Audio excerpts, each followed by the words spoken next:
We have looked at manuscripts, and I've spent a lot of my time in my life just looking at the manuscripts, comparing them. And what I'd like to do is share with you what some of the scholars have to say about the New Testament.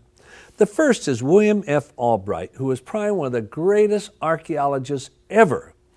And this Jewish leader made this statement about the New Testament when he said, "We can already say emphatically that there's no longer any solid basis for dating any book of the New Testament after about AD 80. Whoa!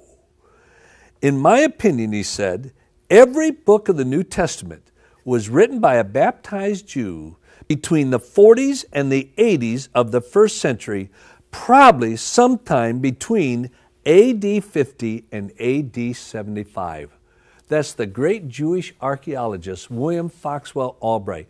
And you realize in his lifetime, he wrote books or major articles, over 800 scholarly books and major articles. And that was his opinion.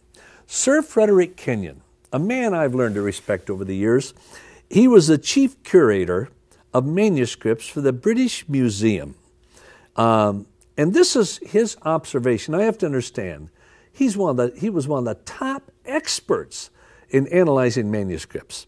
He said, it cannot be too strongly asserted that in substance the text of the Bible is certain. Especially is this the case with the New Testament. The number of manuscripts of the New Testament, or early translations from it, or quotations from it in the oldest writers of the church, is so large that it is practically certain that the true reading of every doubtful passage is preserved in some one or other of these documents. Dr. F.F. Bruce, until he passed away several years ago, was a #1 expert in the world at Manchester University. And he was, I would say he was the greatest authority on manuscripts. He made this observation: the evidence for our New Testament writings is ever so much greater than the evidence for many writings of classical authors, the authenticity of which no one would dream of questioning. And he went on to say, and if the New Testament were a collection of secular writings, their authenticity would generally be regarded as beyond all doubt. That is a lot from the #1 authority in the world on manuscripts. And then again, Sir Frederick Kenyon, the curator of the British Museum in London, England, he made this statement.